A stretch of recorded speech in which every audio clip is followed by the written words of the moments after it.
माँ हूँ तुम्हारी, कोई खाना पकाने वाली नहीं। उम्र 65, घुटनों में अर्थराइट्स, कहाँ तक वो भागदौड़ कर सकती थी। फिर भी कामनी रसोई में लगी थी। छुट्टियों में कामनी के बेटे बहू आ रहे थे। कामनी को रसोई में ढेर सारे पकवान बनाने थे। साल में एक बार बेटे बहू छुट्टियों के बहाने ही सही 4-5 दिन साथ में रहने तो आते थे। छोटे बेटे सुयश की पसंद की कसूरी मेथी वाली मठरी, बड़े बेटे यश की पसंद के बेसन के लड्डू। बहुएं भी कामनी के हाथों के पकवान की तारीफ किया बिना नहीं रहती। छोटे पोते को कामनी के हाथ की बेसन की पापड़ी बहुत पसंद है, जिसे बनाने में बहुत मेहनत और घंटों लगते हैं। वहीं पोती को गुलाब जामुन खाने होते थे। 4 दिनों से कामनी एक पांव पर खड़ी होकर सबके लिए पकवान बना रही थी। कामनी के पति सोमेश जी समझा रहे थे, इतना काम का भार मत लिया करो, तुम्हारे घुटने में इतना दर्द रहता है, पूरी जिंदगी तुमने रसोई में निकाल दी, अब तो आराम करो, बहुएं आकर काम कर लेंगी। आप भी, आजकल की बहुओं को ये सब बनाना कहाँ आता है। आजकल की बहुएं तो बस खाना बना ले वो ही बहुत है। कामनी ने हंसकर कहा, ठीक है, बहुओं को बनाना नहीं आता है, पर वो तुम्हारी मदद तो कर सकते हैं। तुम ही अकेली क्यों लगी रहो, वो सब आ जाए तब उनके सहयोग से बना लेना, सोमेश जी ने समझाया। पहले तो तुम ठीक रहती थी, पर पिछले कुछ महीनों से तुम्हारे घुटने जवाब देने लगे हैं। आप माँ का प्यार नहीं समझते। अपने बच्चों के लिए वो कितनी भी तबीयत खराब हो, कुछ भी कर जाती है। जब बच्चे उसके हाथ के बने पकवान खाते हैं तो माँ को असीम सुख मिलता है, और साथ में ये घुटने का दर्द भी मिलता है। इतनी देर खड़े होकर रसोई में काम करोगी तो दर्द ही होगा। तुम्हारे दवाई लेने का वक्त हो गया है। सोमेश जी ने कामनी को पास बैठाया और घुटनों पर हल्के हाथ से मालिश की। 2 दिन बाद दोनों बेटे बहू पोता पोती समेत आ गए। कामनी के घर में रौनक आ गई। हमेशा की तरह बहुएं आई और थकान आ रही है कहकर कमरे में सोने चली गई। कामनी मन मार कर रह गई। वो 4 दिन से सबकी पसंद के खाने की तैयारी में लगी थी, और बहुएं हैं कि सीधे मुंह बात भी नहीं करती। झाड़ू पोछा बर्तन करने के लिए बाई आती है, पर रसोई कामनी खुद ही बनाती है। 2 लोगों के लिए खाना बनाना जैसे तैसे हो जाता है, पर 8 लोगों के लिए खाना बनाना इस उम्र में भारी पड़ता है। अकेले कामनी ने रात के खाने की तैयारी की। सबकी पसंद की आलू की सब्जी, मिक्स वेज, सलाद, खीर और गर्मा गर्म चपाती बनाकर दी। बहुएं अपने अपने कमरों से आई और तारीफें की जा रही थी। आज कामनी को ये तारीफें चुभ रही थी। घुटने के दर्द से ज़्यादा मन में दर्द हो रहा था। वो थक कर बैठी थी। अभी तो पूरी रसोई सिमटनी थी, बची सब्जियां खाली करनी थी, दूध फ्रिज में रखना था, गैस और स्लैब साफ करनी थी। वो कुछ कहती इससे पहले दोनों बेटे बहू बोले, अच्छा माँ, हम जाकर दोनों को शहर घुमा लेते हैं, दोनों बच्चे सो रहे हैं, आप देख लेना। पिंकी को रात को दूध चाहिए और सोनू के कपड़े बदल देना, वो ऐसे ही सो गया, कुछ खाए तो खिला देना। उसके लिए मोयन की रोटी बना देना, वो सब्जी तो खाता नहीं है। माँ, आप भी हमारे साथ चलते, पर आपके तो घुटने में दर्द रहता है, आप चल नहीं पाओगे। बिना कोई जवाब सुने चारों चले गए। कामनी ने हाँ में गर्दन हिलाई और वो लोग चले गए। सोमेश जी पत्नी का दर्द समझ रहे थे, पर बेटे बहू को कुछ कह नहीं सकते थे। कामनी, तुम मेरी पत्नी हो और मैं तुम्हारा ये हाल नहीं देख सकता हूँ। तुम कब तक ऐसे ही सबकी इच्छाओं की पूर्ति करती रहोगी, सबके लिए काम करती रहोगी। रसोई के काम बहुत होते हैं, खत्म ही नहीं होते हैं। तुम अकेली ही लगी रहती हो। 3 दिनों से देख रहा हूँ, अकेले ही कॉफ़ी, दूध, नाश्ता, खाना सब तुम बना रही हो। बहुओं के सामने मुझसे भी मदद नहीं लेती। ऐसा कब तक चलेगा? तारीफों से घुटने का दर्द नहीं जाएगा। इतने लंबे समय तक रसोई में खड़ी रहती हो, पैर कितना वजन सहन करेंगे? हाँ जी, आप ठीक कहते हो। बहुएं रसोई बना नहीं सकती तो क्या हुआ, समेट तो सकती थी, फ्रिज में सामान तो रख सकती थी। दोनों वर्किंग हैं तो क्या हुआ, अपने घर में भी तो काम करती हैं, पर यहाँ आकर मेहमान बन जाती हैं। इतनी मदद तो मेहमान भी करवा देते हैं। बेटों को तो लगता है कि माँ हमारे साथ घूम नहीं पाएगी क्योंकि घुटने में दर्द रहता है। बेटे कभी ये नहीं कहते कि इतना दर्द होने के बावजूद मैंने इतने लोगों का खाना बनाया। ये नहीं कहा कि माँ आप आराम करो, तुम्हारी बहुएं कर लेंगी। कामनी सुबकते हुए बोली, हाँ कामनी, वो तो गलत है ही, पर तुम्हें एक बात समझा रहा हूँ, अपना ख्याल खुद रखोगी तो दूसरा भी रखेगा। मैंने कहा था हम वहीं चलते हैं, पर तुम तो मानती ही नहीं हो।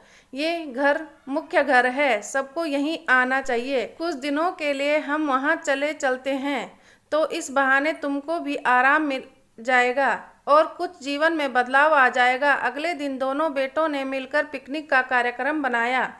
छोटा बेटा आकर बोला, माँ कुछ पराठे और आपके हाथों के भरवा बैंगन पैक कर देना, साथ में वो मठरी, बेसन के लड्डू, बेसन की पपड़ी और गुलाब जामुन भी।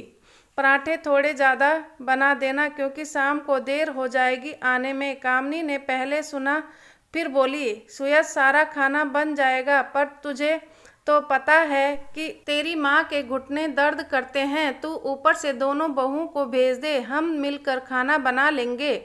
अभी तो तुम 9 बजे तक जाओगे, बहुएं भी उठ गई होंगी। मैं भरवा बैंगन बना दूंगी, पराठे वो दोनों मिलकर सेक लेंगी। सुयश कुछ नहीं बोला, उसने यश को फ़ोन लगाया। थोड़ी देर बाद बड़ा बेटा यश आया।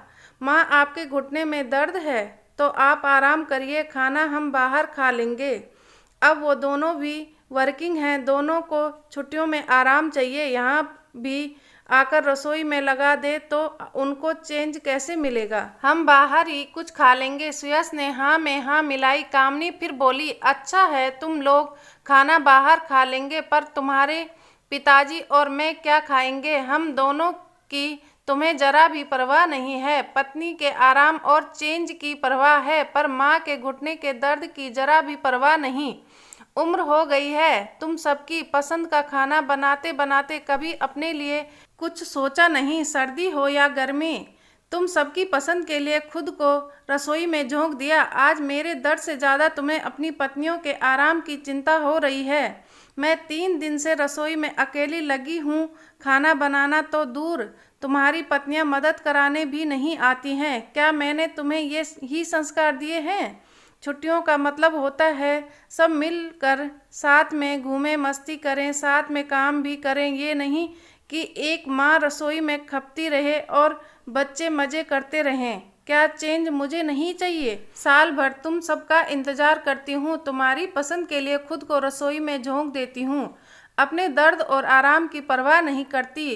पोते पोती आए हैं पर इनके साथ खेली नहीं, तसल्ली से बातें नहीं की, बस रसोई में ही अकेली लगी रहती हूँ। मुझे खाना बनाने और खिलाने दोनों का शौक़ है, लेकिन अब मैं थक गई हूँ। सोमेश जी आप ठीक कहते हैं, मैं अपनी परवाह करती तो ये लोग भी करते। मैंने कभी ना कहना सीखा ही नहीं, इच्छाओं और खुशियों के लिए लगी रही, सबको खुश करने के चक्कर में अपने मन को कभी इच्छाओं को मारती रही। तुम दोनों ने एक बार भी नहीं कहा कि माँ पिताजी आप भी घूमने चलिए, हमारे साथ पिकनिक पर चलिए। माँ का फ़र्ज़ बस यही होता है कि वो बच्चों की पसंद का खाना बनाते रहे और उसी में खुश रहे। बच्चों का कोई फ़र्ज नहीं होता। कभी तुम दोनों यह भी नहीं कहते कि आप दोनों कुछ दिनों के लिए हमारे घर आ जाइए, माँ आपको भी आराम और चेंज मिल जाएगा। माँ हूँ तुम्हारी, कोई बावर्ची नहीं जो 24 घंटे रसोई में लगी रहूँ। तुम लोग तो मेहमान बनकर आते हो और ऑर्डर देते हो, अपना घर समझकर कभी रसोई में नहीं आते। सालों से कर रही हूँ, मायके में किया, ससुराल में सास ससुर ननद देवर के लिए किया, सभी रिश्तेदारों के लिए किया, अपने बच्चों के लिए किया, बच्चों के बच्चों के लिए किया। अब नहीं होता, शरीर जवाब देने लगा है, ढलने लगा है। मेरा भी मन करता है मैं भी तुम सबके साथ घूमूं, कुछ पल सुकून के बिताऊं। माँ की भी उम्र हो गई है, मैं भी अब थक जाती हूँ, मुझे आराम चाहिए। उस दिन पिंकी के लिए सब्जी में थोड़ी मिर्च तेज हो गई तो बहू का मूड खराब हो गया। अपने बच्चे के खाने के लिए भी बहू रसोई में नहीं आ सकती है। सोनू के लिए दूध ज़्यादा गर्म हो गया, उसका मुंह जल गया तो उसका जिम्मेदार भी मुझे ठहराया गया। बहू क्या देख नहीं सकती थी कि दूध का तापमान कितना है? बहुएं कुछ ना करे पर अपने बच्चों के खाने पीने का तो ख्याल खुद रख सकती हैं। मैं ये नहीं कहती कि वो मुझे परोसी हुई थाली दें, पर रसोई में आकर छोटे बड़े कामों में मदद तो कर सकती हैं। ये घर है, होटल नहीं है जो यहाँ तुम बूढ़े माँ बाप के सर पर आराम फरमाने आते हो। मैं माँ हूँ तुम्हारी, कोई बावर्ची नहीं। कहते कहते कामनी हाँफ गई। दोनों बेटे बहुओं की गर्दन शर्म से झुक गई। सोमेश जी रसोई से पानी का गिलास लाए और कामनी को पिलाया। कामनी की हालत देखकर दोनों बेटों को अपनी गलती का एहसास हुआ। माँ, आप तो माँ हो, हमने आपको समझा नहीं। हम भूल गए कि माँ को भी थकान होती है, वो कब तक करेगी। हम हमारे व्यवहार पर शर्मिंदा हैं, आप हमें माफ़ कर दीजिए। हम सब मिलकर पिकनिक पर चलेंगे। आप ज़्यादा चल नहीं सकती तो क्या समंदर किनारे बैठकर हम सबको बच्चों को हंसते खेलते तो देख सकती है। अब से आप हमारे घर बारी बारी से छुट्टियों में आएंगे, आपको भी चेंज मिल जाएगा और रसोई से समस्त जिम्मेदारी से छुट्टी भी। कामनी ने पहले मना किया, पर फिर माँ का दिल है, पिघल ही गया वो। और सोमेश जी भी बच्चों के साथ पिकनिक मनाने चल दिए।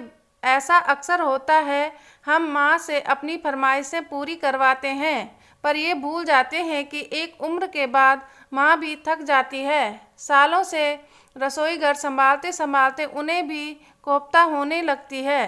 चेंज हर इंसान को चाहिए। अपने लिए आपको खुद बोलना होता है। कभी कभी अपने बच्चों को भी ये एहसास कराना होता है कि हम भी खास हैं, हमारी भी कुछ ख्वाहिशें होती हैं। सालों की एक जैसी दिनचर्या से हमें भी कुछ दिनों के लिए मुक्ति चाहिए। यह कहानी लेखक अर्चना खंडेलवाल जी की लिखी हुई है। इसमें एक पारिवारिक दृश्य दर्शाया गया है कि परिवार में हर सदस्य को एक दूसरे की मदद करनी चाहिए। आशा करती हूँ ये कहानी आप लोगों को अच्छी लगी होगी, तो लाइक करें, शेयर करें, मेरे चैनल को सब्सक्राइब करें। कमेंट में अपनी राय ज़रूर दें, इस कहानी से क्या सीख मिली है। वीडियो देखने के लिए बहुत बहुत धन्यवाद। मिलती हूँ एक और अच्छी कहानी के साथ।